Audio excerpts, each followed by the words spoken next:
एक मिर्जापुर नाम का गांव था। उस गांव में बलवंत नाम का व्यक्ति रहता था। बलवंत की पत्नी का नाम माधुरी था। बलवंत और माधुरी की एक बेटी थी जिसका नाम चंदा था। बलवंत के पास एक गाय और एक बकरी थी। उसी बकरी और गाय के सहारे बलवंत का घर चलता था। गांव में घूम घूम कर बलवंत दूध बेचने का काम करता था और उसकी पत्नी दूध की मिठाइयां बनाकर आस पड़ोस में बेचा करती थी। इससे ही उनका घर चलता था। बलवंत की बेटी चंदा बकरी से बहुत प्यार करती थी, इसीलिए उसी ने उसका नाम भी रखा था। बलवंत की बकरी का नाम सोनिया था। कुछ घरों से बकरी के दूध की भी मांग आती थी तो बलवंत उन्हें बकरी का दूध पहुंचाया करता था। चंदा हर शाम सोनिया को लेकर बाहर घुमाने जाती थी और बलवंत से ज्यादा वही सोनिया के खाने पीने का ध्यान रखती थी। बकरी और गाय दोनों की वजह से ही आज बलवंत का घर खुशी खुशी चल रहा था, इसलिए वह उन्हें बहुत मान सम्मान देता था। एक दिन बलवंत का पड़ोसी पवनलाल उसके घर गाय का दूध लेने आया। अरे बलवंत, कहाँ हो भाई? बाहर आओ। हाँ भाई, बोलो क्या बात है? अरे भाई, दूध दे दे 1 लीटर मंटू के लिए। ठीक है अभी देता हूँ, रुक। बलवंत उसे दूध दे देता है। पवनलाल दूध लेकर जाने लगता है। ओ अरे भाई, दूध के पैसे तो देते जाओ। अब क्या यार, तुम मुझसे पैसे लेगा? इतनी कमाई तो तेरी हो ही जाती है। मुझे मुफ्त में ही दे देगा दूध तो क्या चला जाएगा तेरा? अरे नहीं, ऐसे तो सभी लोग यही बोलेंगे। हाँ, मैं ऐसा नहीं कर सकता। अच्छा ठीक है, देता हूँ पैसे, लेकिन बाकियों से थोड़ा कम दाम लगा। ओ पवन भाई, मैं सभी को एक ही दाम पर दूध बेचता हूँ, फिर आपके लिए अलग पैसे कहाँ से बता दूं, बताओ। बलवंत की बात सुनकर पवनलाल गुस्सा हो जाता है। मुझे नहीं करना तुमसे बहस, ये लो तुम्हारे दूध के पैसे। पवनलाल पैसे देकर चला जाता है, लेकिन मनी मन वो सोच लेता है कि इस बेइज्जती का बदला इससे लेकर रहूंगा।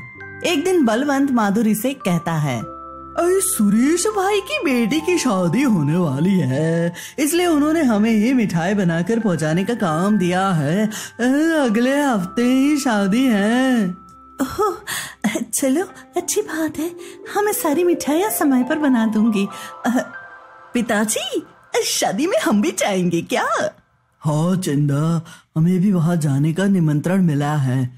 अरे वाह, मैं शादी में जाऊंगी। क्या हम हमारी बकरी को भी साथ ले चल सकते हैं?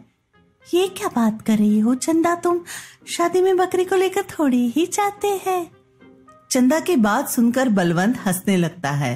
अरे मैं समझता हूँ तुम मुझसे बहुत प्यार करती हो, लेकिन इसका मतलब ये नहीं कि हम उससे हर जगह ले जाएं। हूँ। अगले ही दिन से माधुरी मिठाइयों के लिए सारे कच्चे सामान जुटाने में लग जाती है। अब शादी का दिन आ चुका था। बलवंत और माधुरी ने समय पर वहाँ सारी मिठाइयाँ पहुँचा दी, फिर शादी में शामिल होने के लिए जाने लगे। उन लोगों ने गाय और बकरी को अच्छे से बांध दिया। चंदा सोनिया से कहती है, मैं कुछ घंटों में वापस आ जाऊंगी, तब तक तुम आराम करो, ठीक है? तीनों शादी में जाने के लिए निकल जाते हैं।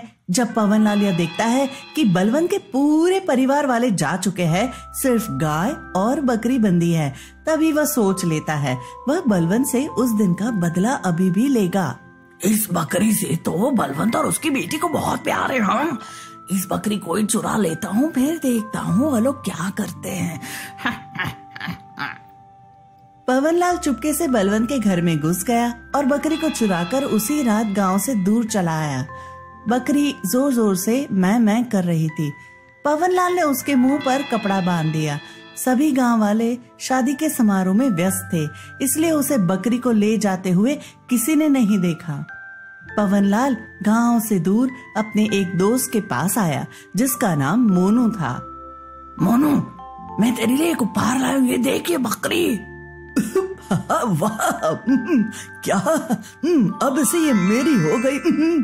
हाँ बिल्कुल, अब इसे ये तेरी हो गई। मैं इसे अपने साथ नहीं रख सकता है क्योंकि मुझे समय नहीं मिल पाता है इसकी देखभाल करने का, इसलिए तू ही इसे रख ले, मैं कभी कभी इससे मिलने आता रहूंगा। पवनलाल बकरी को सौंप कर उसी रात वापस गांव लौट आया। शादी से लौटते लौटते बलवंत के परिवार को आधी रात हो गई थी, इसलिए सभी सोने चले गए। उस वक्त किसी ने ध्यान नहीं दिया कि सोनिया गायब है। जब सुबह हुई तब चंदा सोनिया को ढूंढने लगी। बहुत ढूंढने पर भी चंदा को सोनिया नहीं मिली। चंदा रोने लगी। अरे रो क्यों रही हो रे, क्या हुआ बेटा चंदा?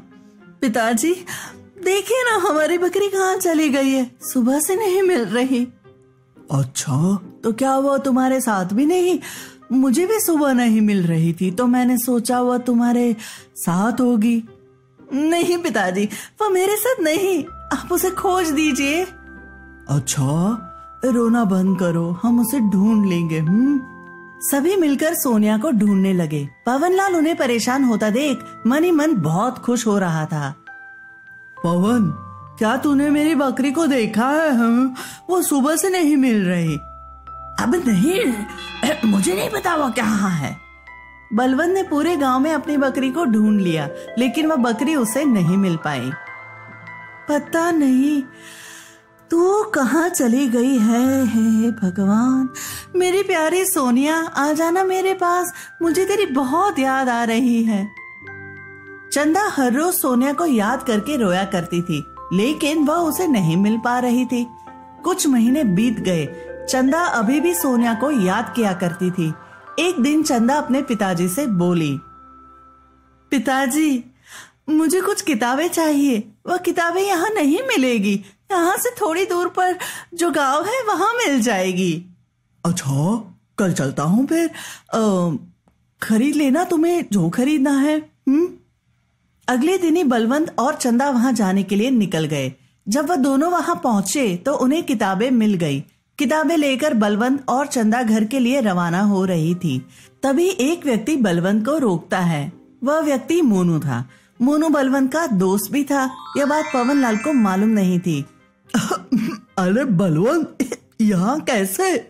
मोनू वाह, कितने दिन बाद मिलना हुआ। चंदा को कुछ किताबें लेनी थी, वो हमारे गांव में नहीं मिल रही थी, इसलिए मैं यहाँ आ गया। अच्छा, अब मिल ही गए हैं तो चलो मेरे घर है, फिर वापस चले जाना। चलो बेटा चंदा। ठीक है, चल। बलवंत और चंदा मोनू के साथ उसके घर जाने लगते हैं। तुझे पता है मेरे पास एक बकरी है, चलो मैं तुझे उसे भी दिखाऊंगा। वाह, कब लिया तूने? कुछ ही महीने हुए हैं, बहुत प्यारी है, हर कहना मानती है। चंदा ने जैसे ही बकरी के बारे में सुना, उसे सोनिया की याद आने लगी।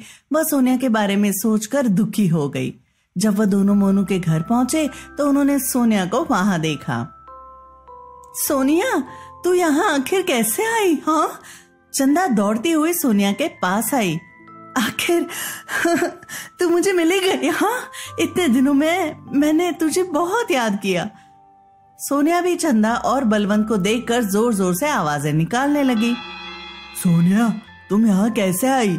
मोनू, यह तो हमारी बकरी है, कुछ महीने पहले ही खो गई थी। अरे बलवंत, कैसे बात कर रहा है? ये तो मेरी बकरी है।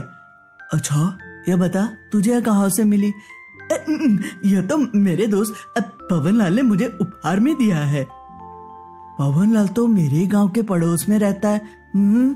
मतलब उसने ऐसा किया है मेरे साथ। मोनू ने पवनलाल को वहां बुलाया। वहां आकर पवनलाल चंदा और बलवंत को देखकर बहुत डर गया।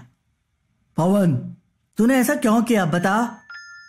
पवनलाल ना चाहते हुए भी सच बोलने को मजबूर हो जाता है। उस दिन ना तूने मेरी बेइज्जती कर दी थी, बस उसी बात का बदला लेने के लिए मैंने ये सब किया। किस दिन? कैसे बेइज्जती? हाँ, पवनलाल बलवंत को सारी बातें विस्तार से बताता है। मोनू, ये लोग सच कह रहे हैं, ये इनकी बकरी है, इनके पास से चुराकर यहाँ ले आया था। मुझे भी इस बकरी से बहुत लगाव हो गया है, लेकिन मैं किसी और की बकरी नहीं रख सकता। आप लोग इसे ले जाओ, कोई बात नहीं है। मोनू उन्हें बकरी वापस कर देता है। बलवंत और चंदा सोनिया को वापस पाकर बहुत खुश हुए हैं। पवन, आज के बाद तूने कभी ऐसा किया तो मैं तुझे जेल भिजवा दूंगा। हाँ, इस बार तो बस चेतावनी देकर छोड़ रहा हूँ। पवनलाल बलवंत से माफी मांगता है और कभी ऐसा ना करने की बात कहता है। पवनलाल वापस कभी बलवंत की बकरी और गाय की ओर नजर भी नहीं करता था। चंदा अपनी बकरी के साथ खुशी खुशी पहले जैसा रहने लगी।